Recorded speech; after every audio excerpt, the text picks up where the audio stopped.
Hello. I'm really not liking the conversation around balance that's taken place recently. It's about the simplest thing in the world. Everyone makes it really complicated. Here we go. Here's a blog post from Alec explaining exactly how to balance the game and them saying explicitly that they will not do this. So, you can Google it for yourself. Please watch in 1.25 speed. Uh, right here, you know, balance all numbers. Let's get into it. Alright, so the definition of balance, no hero can be OP. That's the number one rule. And it'd be nice if all heroes had a chance to shine in the top 500. I know you want to say about Moira, she doesn't belong up there because she's brain dead, but I disagree. Um, a excellent Widow player has to get excellent at Moira too, and it will be no problem. Yeah, a guy in bronze can easily climb with to right? But the guy who's good at Widow is going to be good at Moira too. So I understand the sentiment, but I don't think it's a big problem. All right, so be nice. Moira's going to get in the top 500. Throw picks don't mean unbalanced. Consider this: 1,000 heroes and only 100 are viable in the top 500. You can't say it's unbalanced. You, with so many heroes, and even in the 7v7 format, you can't expect all of the heroes to be viable in, if it was, if there was 1,000 heroes and a thousand versus 1,000, they could all be balanced. But what I describe as a rotating thing. So, and win loss charts are needed for the entire ladder. It's very important that the participants know who is winning in the top 500, so they don't have to figure it out for themselves or go to message boards or, and they've also said that they're not going to show this us it either. Now it could be balanced without this, but why would you hide any information for our own protection? Hogwash. All right. Balance from the top down. There's only one division in Overwatch that's competitive division. So you have to balance from the top down, because if you balance from even masters, then you'll get six must picks in the top 500. There's no other thing that would happen, right? And this is, if you think it through, balancing from the top down. Now, mind you, this isn't to generate revenue. This is to balance the game. If if Overwatch is perfectly balanced and no one plays it, is it still perfectly balanced? I would say yes. Axiom: the heroes that won the highest rated game are OP. So take the highest rated game in the last 24 hours. Who won that? Which heroes won that game? That hero is overpowered. You have to assume that. If Reinhardt had a million HP, he'd be picked both times, right? Very easy. I don't feel the need to explain this. 7v7 no hero limit with unlimited avoid as teammate slots.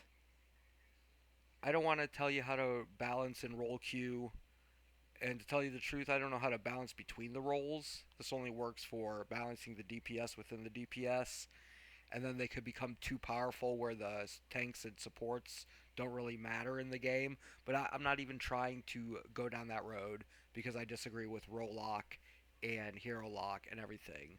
So if you want to try to balance 5v5 role lock, go right ahead. 77 no hero limits. That's how you play Overwatch, in my humble opinion. You can balance with health pools alone, but I think it would be fun for each hero to have a primary nerf buff number. See my Widow vid. So there's a special way to balance Widow. I described it in a previous video. And you can balance the entire game just by adjusting hit points. Think about Reinhardt with 5 hit points. Think about him with 5 million hit points. Obviously, there's a number in the middle where he's going to be more or less, balanced. But I think it would be fun if Like Soldier's gun is the one that went up and down, and like Mercy's yellow beam is the one that went up and down, etc. But yeah, you can do it with hit pool. You can do it with only health points. That's fine. But and also you can. There's a million different ways to balance this. This is a method I'm describing. I think it's near close to perfect. I'd like to hear a better one. But just to just to say this, you can balance Overwatch just by throwing a billion dice, and this is how the cooldowns are. You know, the cooldowns and the DPS and the hit points. This is how they're all. You can just throw dice, and it would be perfectly balanced. There would be a certain combination, but this method I'm describing would be very close to perfect balance. Everyone would love it. Let me tell you. And where everyone, so CC and design must be as real as possible with technical constraints for it's a computer, right? But I always like to say, why do soldiers bullets go in straight lines? Well, then why would we design anything else than how it would naturally occur? And that includes magic. How does invisibility naturally occur in comic books, right?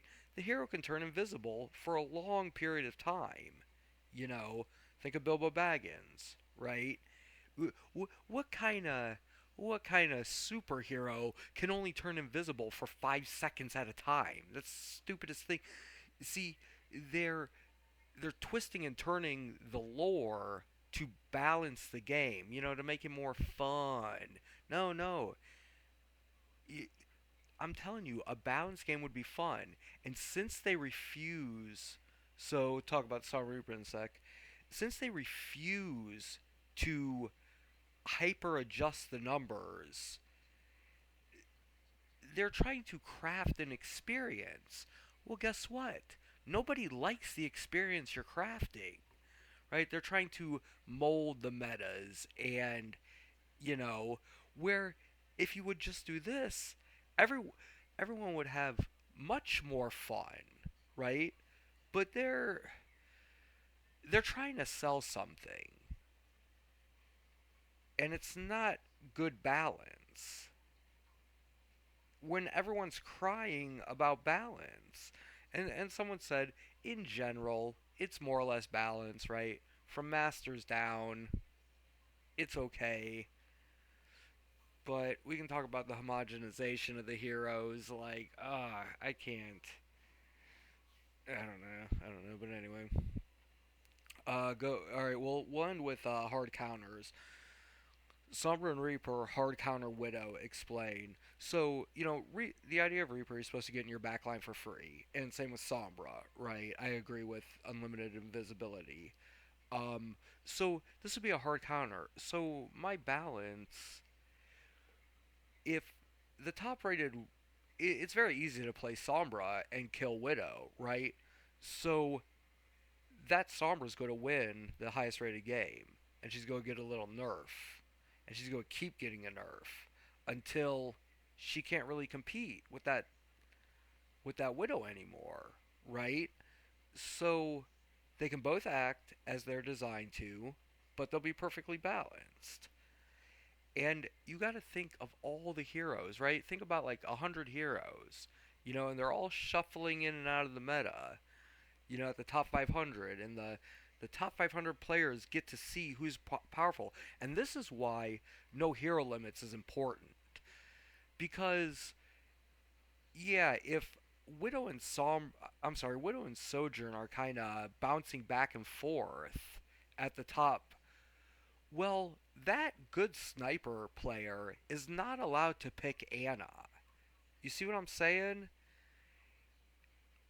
If someone's really good at using cooldowns, they should be able to play tank or healer, you know, or Mei, right?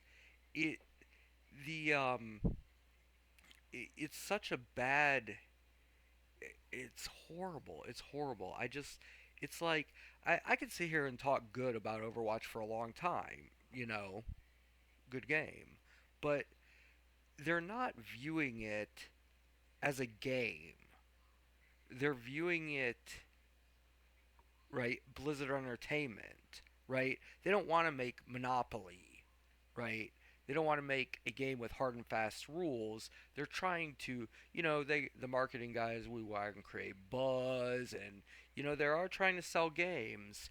And I don't think, I think if they let it free, I suggest that they put advertisements in games, and they just will not do this. Um, when you're trying to sell skins, you got you got to look away from balance, right? I don't know. I can't guarantee that my way will make money, but I can guarantee it will be balanced.